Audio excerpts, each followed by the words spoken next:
안녕하세요. 이젠 익사이팅 바이블 스터디 더블 EBS의 정화주 목사입니다. 여러분은 창세기 1장 천지 창조의 말씀을 통해 어떤 변화가 있습니까? 넷째 날 우주 창조에서도 보았듯이 우주는 클 뿐만 아니라 완벽한 질서와 조화를 이루고 있습니다. 이것은 인간의 지성으로는 도무지 이해할 수 없는 영역입니다. 따라서 피조물이 창조주 하나님을 알아간다는 것은 불가능한 일입니다. 그러나 하나님은 창세기 1장 말씀을 통해서 창조주이신 하나님을 조금이나마 우리에게 계시해 주셨습니다. WBS 천지 창조 강의를 통해 한 가지 분명하게 깨달아야 할 것이 있습니다. 그것은 창조주 하나님은 크고 위대하신 분이라는 사실입니다. 천지창조 7번째 시간도 이러한 하나님을 또 한 번 확인하는 계기가 될 것입니다. 창세기 1장 20절에서 23절 다섯째 날 새와 물고기 창조 기대하는 마음으로 신나게 로고송 부르며 힘차게 출발하겠습니다. 성경이 어려울 땐 WEBS 성경이 지루할 땐 WEBS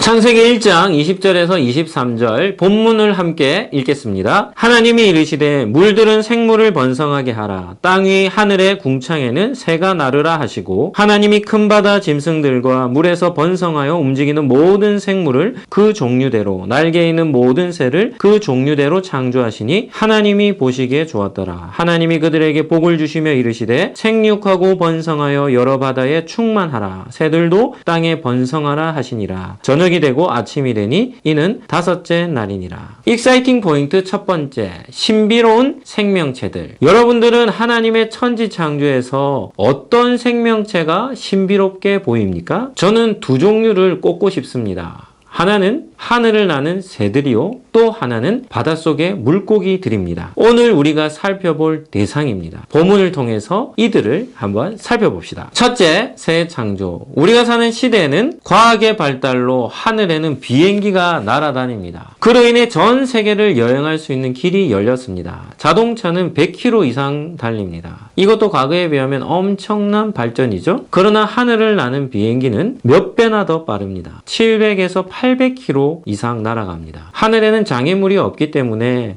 이동하는 시간이 현저하게 줄어듭니다. 전투기의 경우는 여객기보다 5배나 빠릅니다. 1000km를 마하라 부르는데 빠른 전투기는 마하 3.0이 넘습니다. 속도가 3000km 이상이 된다는 말입니다. 이처럼 하늘을 나는 비행기는 엄청나게 빠른 속도로 날아갑니다. 그렇다면 이러한 비행기를 만들게 된 동기가 무엇이었을까요? 하나님께서 창조하신 피조물들 중 하늘을 나는 새들을 통해 동기부여를 받은 것입니다. 하늘을 나는 새들을 봅시다. 얼마나 자연스럽게 하늘을 나는지 모릅니다. 우리는 공중에 1초도 떠 있을 수 없는데 새들은 하늘을 자유분방하게 날아다닙니다. 지구에는 중력이 있다고 했죠? 그런데 새들은 중력이 작용함에도 하늘을 날 수 있습니다. 이러한 조화에서 하나님의 지혜로움을 우리는 발견할 수 있습니다. 둘째, 새들이 가진 독특성. 새에 대해서 조금만 생각해 보아도 하나님의 창조가 얼마나 위대한지를 깨달을 수 있습니다. 새들이 가진 독특성에 대해 살펴봅시다. 첫째는 생김새가 전혀 다릅니다. 새들은 지상의 동물들과 비교해 보면 그 모양부터 현저하게 다릅니다. 지상의 동물들은 대부분 4개의 다리를 가지고 있습니다. 새들은 두 날개와 두 다리를 가지고 있습니다. 진화론자들은 앞다리 2개가 날개로 진화되었다라고 주장합니다. 이들의 주장이 어떻게 들립니까? 두 팔이 두 날개로 진화가 되었다. 그들은 그렇게 볼지 모르겠지만 팔과 날개는 전혀 다릅니다. 새들의 날개는 자기 몸집보다 훨씬 큽니다. 이것은 팔이 진화된 것이 아니라 창조주 하나님께서 그렇게 창조하신 것입니다. 둘째, 입의 모양이 전혀 다릅니다. 일반 동물들은 이빨이 있고 새들은 뿔의 재질과 같이 딱딱한 부리를 가지고 있습니다. 동물들은 음식을 먹을 때 이빨로 잘게 씹어 먹지만 새들은 부리로 쪼아서 쪼개어서 먹습니다. 셋째, 새들은 알을 낳습니다. 동물들은 암컷들이 새끼를 낳습니다. 그러나 새들은 알을 낳아 그것을 품어 부화시킵니다. 만약에 하늘을 나는 새들이 알을 낳지 않고 새끼를 낳는다고 생각해 봅시다. 대부분의 암컷들은 임신한 기간 중에는 하늘을 날지 못할 것입니다. 어떤 생명체든지 가장 중요한 활동이 종족을 번식하는 것입니다. 임신한 새들이 날지 못한다면 맹수들의 먹잇감밖에는 되지 않겠죠? 그렇게 되면 시간이 얼마 흐르지 않아 그 종들은 멸종되고 말 것입니다. 하나님은 새들에게 알을 낳는 방식으로 종족을 유지할 수 있도록 하셨습니다. 넷째, 새들은 둥지를 틉니다. 새들은 몇 종류를 제외하고는 땅의 짐승들보다 크기가 작고 약합니다. 만약에 땅의 짐승들과 함께 생활을 한다면 먹잇감밖에는 되지 않을 것입니다. 그러나 하나님은 새들에게 둥지를 틀도록 창조하셨습니다. 제비가 둥지를 트는 모습을 보신 적이 있습니까? 지푸라기와 흙을 주워와 처마 밑에 둥지를 짓는 모습을 보면 너무 신기합니다. 새들의 이러한 본능적인 행동은 모두 하나님의 지혜에서 비롯된 것입니다. 하나님은 새들에게 안전하게 종족을 유지할 수 있도록 높은 곳에 둥지를 만들도록 창조하셨습니다. 새들의 특징은 이외에도 다양합니다. 셋째, 새의 종류. 새의 종류는 얼마나 될까요? 새 종류 역시 엄청나게 많습니다. 넓게는 158과로 분류되고 8,600여 종에 이릅니다. 새를 분류하는 것도 보통 힘든 일이 아닙니다. 공통점도 있지만 차이점도 많아 특징에 따라 분류하는 것이 어렵습니다. 그럼에도 몇 가지로 분류해 봅시다. 첫째는 하늘을 나는 새가 있습니다. 가장 일반적인 특징이죠. 철새의 경우는 한 번에 12,000km를 날아간다고 합니다. 부산에서 서울까지 거리의 약 30배에 이르는 거리입니다. 둘째, 날지 못하는 새가 있습니다. 날기는 하지만 멀리 날지는 못합니다. 대표적인 새가 닭입니다. 셋째는 뛰어다니는 새가 있습니다. 타조가 여기에 해당이 됩니다. 타조는 날지는 못하지만 빠른 속도로 달립니다. 70km 이상 달립니다. 넷째는 물과 가깝게 지내는 새가 있습니다. 오리가 여기에 해당이 됩니다. 오리는 물에 가라앉지 않고 뜰 수 있습니다. 바다에 사는 새들 중에 바닷물로 다이빙을 해서 물고기를 잡는 새가 있습니다. 부비새는 약 80km로 바다에 다이빙을 합니다. 하지만 조금도 다치지 않습니다. 다섯째는 물속에 사는 새가 있습니다. 펭귄의 경우는 18분 동안 잠수할 수 있습니다. 물에 들어가면 나오지 않습니다. 펭귄은 육지에서보다 물속에서 훨씬 더 빠릅니다. 똑같은 새지만 하늘과 땅과 바다라고 하는 각기 다른 환경 속에서 살아갑니다. 이러한 새들의 다양성 역시도 창조주 하나님의 지혜를 볼 수 있습니다.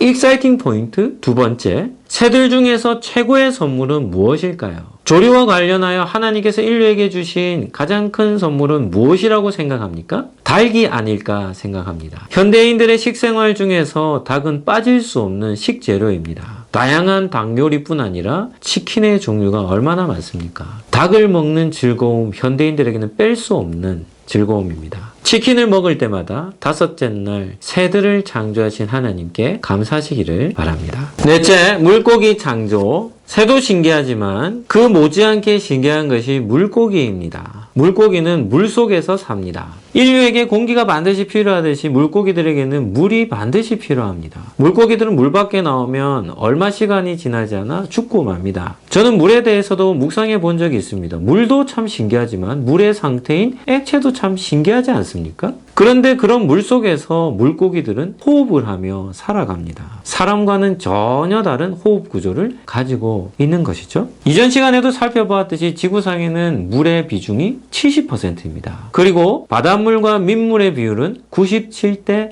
3%라고 말씀드렸습니다. 바닷물이 절대적으로 많습니다. 또한 바닷물은 소금물로 되어 있어서 짠물입니다. 그렇게도 짠물 속에 셀 수 없이 많은 생명체들이 살아가고 있습니다. 한 목사님의 설교가 생각났습니다. 목사님은 설교 시간에 이런 질문을 하셨습니다. 저 넓은 바다가 왜 존재할까요? 여러분들은 어떻게 대답을 하겠습니까? 그 목사님은 이렇게 대답하셨습니다. 하나님께서 70억의 인류를 먹여 살리시려고 바다를 저렇게도 크게 만들어 놓으셨습니다. 바다라는 엄청난 저장 탱크를 만드셔서 아무리 잡아먹어도 부족하지 않을 정도로 많은 물고기를 저장해 두셨습니다. 너무 정확한 이해가 아닙니까? 바다는 인류를 위해 가장 신선한 상태로 물고기들을 보관해 둔 저장고라 할 수 있습니다. 하나님은 우리를 위해 드넓은 바다를 만들어 놓으시고 많은 종류의 물고기들을 저장해 두신 것입니다. 다섯째, 물고기의 특징. 물고기의 특징에 대해서도 잠깐 생각해 봅시다. 첫째, 물고기의 특징 중에 하나는 크기입니다. 물고기의 크기는 매우 다양합니다. 그 중에서도 가장 큰 특징이라고 한다면 하나님께서 지구상에 창조하신 생명체들 중에 가장 큰 생명체가 물고기라는 것입니다. 대왕고래라고도 하고 흰수염 고래라고 불리는 고래는 지구상에 존재하는 생명체들 중에 가장 큽니다. 몸 길이가 약 25m에서 30m에 이릅니다. 새끼 고래의 크기가 7m나 됩니다. 흰수염 고래가 얼마나 큰지에 대해서는 육지에 사는 동물들 중에 가장 큰 동물인 아프리카 코끼리와 비교해보면 압니다. 아프리카 코끼리는 크기가 5m에서 7m에 이릅니다. 그런데 흰수염 고래는 아프리카 코끼리의 4배나 큽니다. 우리가 타고 다니는 버스의 길이가 12m 정도 됩니다. 그런데 흰수염 고래는 버스 3대를 이어놓은 크기입니다. 사람보다는 키가 15배나 크고 몸무게는 약 3,000배나 많이 나갑니다. 흰수염 고래를 사람과 같이 세운다면 아파트 7층 높이가 됩니다. 둘째, 아직까지 발견되지 않은 생명체가 물고기입니다. 인류의 문명은 날이 갈수록 눈부시게 발전하고 있습니다. 그럼에도 아직까지 사람의 손이 닿지 않은 미지의 세계가 있는데 그곳이 바로 심해입니다. 지구상에 가장 난해하고 조사하기 힘든 곳이 바로 심해입니다. 심해는 압력과 온도 등 극한 환경을 인해 사람의 손이 미치지 못합니다. 심해에 어떤 생명체들이 살고 있는지에 대해서는 여전히 미궁으로 남아 있습니다. 일본의 경우 심해에 있는 생명체를 촬영하기 위해 소형 잠수함을 만들어 수천 번에 이르는 시도를 하고 있습니다. 새로운 어종을 발견하기 위해 얼마나 많은 노력을 하고 있는지 모릅니다. 현대 기술로는 수심 5,000m까지 이를 수 있다고 합니다. 그런데 가장 깊은 수심은 11,000m에 이른다고 합니다. 아직까지 반 이상이 미지의 세계로 남겨져 있습니다. 따라서 인류에게 아직까지 발견되지 않은 생명체들이 바로 물고기들입니다. 셋째, 다양한 어종들입니다. 하나님께서 창조하신 바닷속 세계는 물고기들만 있는 것이 아닙니다. 그 속에는 다양한 종류의 생물들이 있습니다. 육지보다 더 많은 생물들이 바닷속에 삽니다. 육지의 생물들과 바다에 사는 생물들을 수로 비교한다면 어떨까요? 바다에 사는 생물들이 5배나 많습니다. 바닷속에는 조개류와 갑각류와 말미잘류와 연체동물인 문어류 등 다양한 종류의 생명체들이 삽니다. 지구상에서 신비한 생물들이 가장 많이 사는 것이 바다가 아닐까요? 바닷속에 사는 생명체들은 그 생김새가 매우 독특합니다. 우리의 상상력을 다 동원한다 할지라도 바닷속의 신비를 다 헤아릴 수 없습니다. 사람은 창조적인 존재입니다. 우주를 배경으로 한 공상 영화를 보면 정말 징그럽게 생긴 개체들이 많이 등장합니다. 대표적인 영화가 맨인 블랙입니다. 맨인 블랙이라는 영화를 보면 우주의 생명체들이 나오는데 그 모양들이 정말 다양합니다. 하지만 거기에 나오는 독특한 생명체들은 하나님께서 창조하신 다양한 생명체들을 본따 만든 것입니다. 특히 바다에 사는 생물을 모델로 삼아 다양하게 표현한 경우가 많습니다. 이처럼 사람의 창조의 능력은 하나님의 창조를 모방하는 수준밖에는 되지 않습니다. 성경의 선지서나 요한계시록에 보면 독특한 모습을 한 천상의 존재들이 등장합니다. 그들의 모습은 지상에 있는 생명체들과 유사한 점도 있지만 차이점도 큽니다. 신학대학원 석사과정에서 공부를 할 때 강의하셨던 교수님은 요한계시록에 나오는 환상과 생물들을 상징적으로 해석해야 한다고 말씀하셨습니다. 왜 그렇게 주장하셨는가 하면 요한계시록에 나오는 생물들이 비정상적으로 생겼기 때문입니다. 그러나 저는 그러한 주장을 수용하기가 힘들었습니다. 지구상에 있는 생명체가 전부가 아니라고 생각했기 때문입니다. 천상에는 지구상에 존재하는 생명체와는 다른 모습을 한 생명체들이 얼마든지 존재할 수 있지 않겠습니까? 지상의 관점으로 천상을 조명해야 한다는 논리를 받아들일 수 없었습니다. 창조주 하나님이시라면 얼마든지 지상에 있는 생명체들과는 다른 존재들을 천상에 창조하실 수 있기 때문입니다.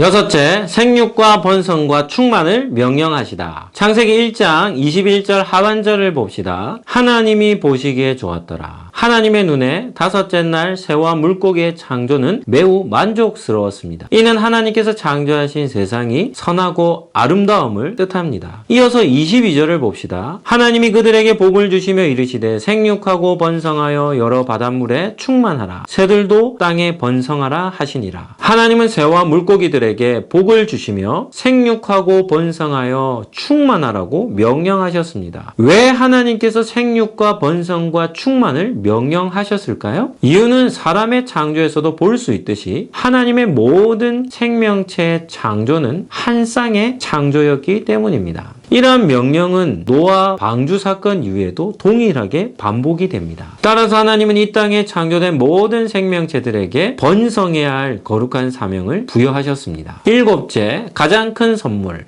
여러분은 지금껏 살아오면서 사랑하는 사람에게 선물을 준비해 본 경험이 있습니까? 그것도 작은 선물이 아니라 큰 선물. 내가 할 수 있는 최선의 선물을 준비해 본 적이 있습니까? 그때 기분이 어떠했습니까? 행복했습니까? 불행했습니까? 기뻤습니까? 짜증이 났습니까? 대부분은 가장 행복했을 것입니다. 하나님의 천지창조가 바로 이와 같았습니다. 하나님은 인류를 위해 모든 것을 준비하고 계셨습니다. 어떤 것도 부족하지 않도록 환경을 조성하고 계셨습니다. 아름다운 초목과 각종 새들과 많은 물고기들 하나님이 창조하셨습니다. 그리고 그것들을 인류를 위한 먹거리로 제공해 주셨습니다. 다섯째 날 창조 또한 우리를 위한 하나님의 큰 축복이라는 사실을 기억해야 합니다. 여러분은 창조주이신 하나님을 어떤 분이라 믿습니까? 창세기 1장의 표현으로 한다면 선하신 분, 아름다우신 분, 풍족하게 채워주신 분, 인류를 위해 모든 것을 준비해 주신 분이라고 말하고 싶습니다. 다섯째 날 새와 물고기 창조를 통해 우리는 꼼꼼하신 하나님의 손길과 부족함이 없이 채워주시는 하나님을 보게 됩니다. 느헤미야 9장 6절입니다. 오직 주는 여호와시라. 하늘과 하늘들의 하늘과 1월 성신과 땅과 땅 위의 만물과 바다와 그 가운데 모든 것을 지으시고 다 보존하시오니 모든 천군이 주께 경배하나이다. 창조의 신앙을 가진 사람이라면 이처럼 창조주 하나님을 높이며 경배해야 합니다. 또한 창조주의 능력을 위대하다고 고백한다면 창조주의 사랑의 위대함도 고백해야 합니다.